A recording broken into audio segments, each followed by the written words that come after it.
Cependant, le projet n'est qu'amorcé. C'est ça, parce que dans un premier temps, on nous avait demandé de construire et de prévoir juste pour la partie de la coquille. Maintenant, là, il nous reste tout l'intérieur à compléter pour que les membres puissent s'en servir au printemps. On prévoit ouvrir officiellement là, au mois de mai. Ouvrir donc un centre de zoothérapie. C'est bien ça. Donc, on opérait déjà avec les animaux dans les centres d'accueil, puis dans certains organismes, les centres hospitaliers aussi. Sauf que de plus en plus, les gens nous demandaient de leur donner la possibilité de venir ici avec des petits groupes et puis de pouvoir être à l'abri aussi, naturellement, parce que souvent, les gens sont en fauteuil. Alors, si la pluie commençait ou quelque chose comme ça, ou si le soleil était trop ardent, c'était pas trop confortable. Alors, c'est de là qu'est venue l'idée du centre d'accueil et puis des espaces où on peut les laisser à l'extérieur, mais quand même être protégés là, du soleil ou de la pluie. Ici, on va avoir la salle, la cuisinière. Ici, ça va être une salle à manger. Tout adapté aussi pour que les fauteuils roulants n'aient pas de difficulté à venir. Puis ça laisse aussi, ça va laisser une place pour nous, parce qu'on a des membres qui ont des handicaps. Quand des groupes vont venir passer des journées, qui vont vouloir avoir le service de traiteur, ils vont pouvoir arriver par arrière, débarquer la nourriture, puis on a prévu même un accès pour le service.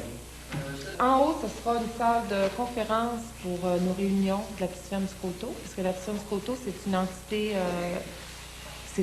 à elle seule. Il y aura aussi le secrétariat qui sera situé en haut. Nous aurons 2 salles de bain adaptées.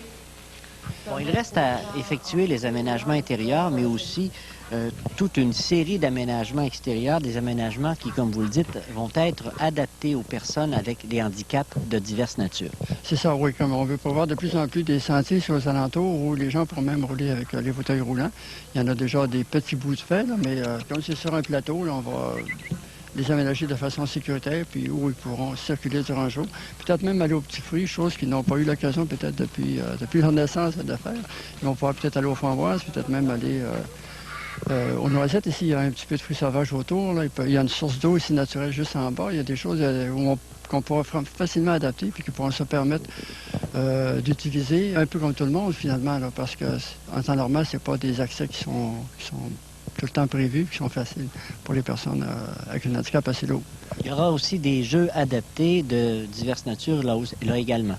Oui, on a prévu justement d'aménager un espace où les gens pourront venir pratiquer la pétanque adaptée, qu'on appelle le jeu de Bokia. Et puis ça, c'est toujours pour les gens en fauteuil roulant, mais pour les autres, il y aura les mêmes espaces pourront servir aussi pour les gens qui veulent utiliser le jeu de fer ou le croquet ou tout ça. Puis ensuite, il y a toujours le contact avec les animaux. Le but premier, c'est toujours la compagnie des animaux. Ah, il s'appelle Fifi. Et aussi, je dirais pas l'échange, mais c'est un peu ça. Au fond, c'est souvent des gens qui ont besoin de pouvoir parler. Ils n'ont pas toujours la possibilité d'avoir l'écoute ou la patience. Souvent, on n'a pas la patience de les laisser parler. C'est des gens qui ont souvent un problème de langage aussi. Et on sait que l'animalothérapie, ça a fait ses preuves. Ça a un effet bénéfique sur l'organisme des gens qui sont en contact direct avec les animaux, qui peuvent les fréquenter, les toucher.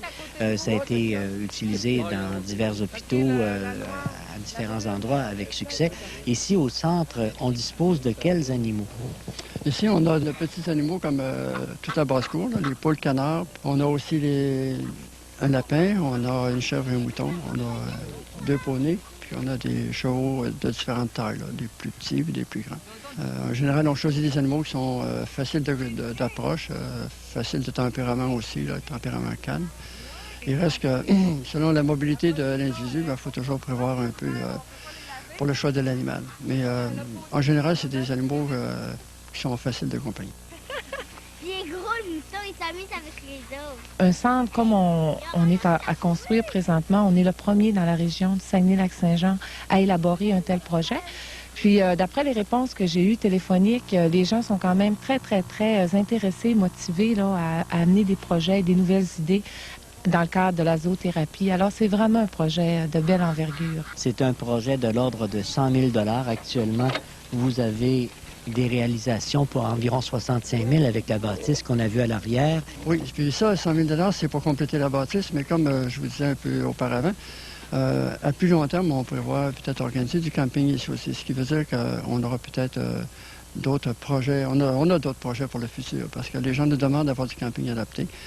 Ce qui veut dire qu'il y aura d'autres aménagements qui se feront dans les prochaines années. Mais pour cette année, notre projet immédiat, c'est compléter ce chalet-là. Avec le reboisement autour également. Oh, oui, oui, c'est ça. Madame Gagné, M. Plourde nous le disait il y a un instant, le projet demande davantage que ce qu'on a d'accumulé. C'est pourquoi on va tenir une activité au bénéfice de ce projet dans quelques jours au Collège d'Allemand. Oui, il s'agit d'un brunch bénéfice qui va se tenir le 18 février à la cafétéria du Collège d'Allemand sous la présidence d'honneur de M. Martin Ouellette, propriétaire d'Allemand Honda. On a fait des envois postaux en grande quantité. On espère avoir beaucoup de réponses de la part des élus municipaux. On a contacté les députés, on a contacté beaucoup de gens d'affaires. On espère beaucoup avoir une bonne réponse parce qu'il y va quand même du succès de notre entreprise. Vous espérez la présence d'environ 325 personnes. Ça devrait rapporter combien, ça, pour faire avancer votre projet? Avec le brunch bénéfice, normalement, on espère pouvoir aller chercher un 5 à 6 000 $. On se croise les doigts, on espère que ça va se réaliser, mais on espère aussi avoir la collaboration de différentes entreprises qu'on a sollicitées, puis par la suite, on va aller chercher, essayer d'avoir des subventions de part et d'autre. Parce que le manque à gagner reste important. Oui, le manque à gagner reste important. Il faut quand même dire qu'on a tout de même un revenu qui provient du bingo. Nous, c'est avec surtout ce moyen de... Regroupement des bingos d'Alma. Regroupement des bingos d'Alma, c'est ça. C'est avec surtout ce regroupement-là qu'on va chercher nos argents pour...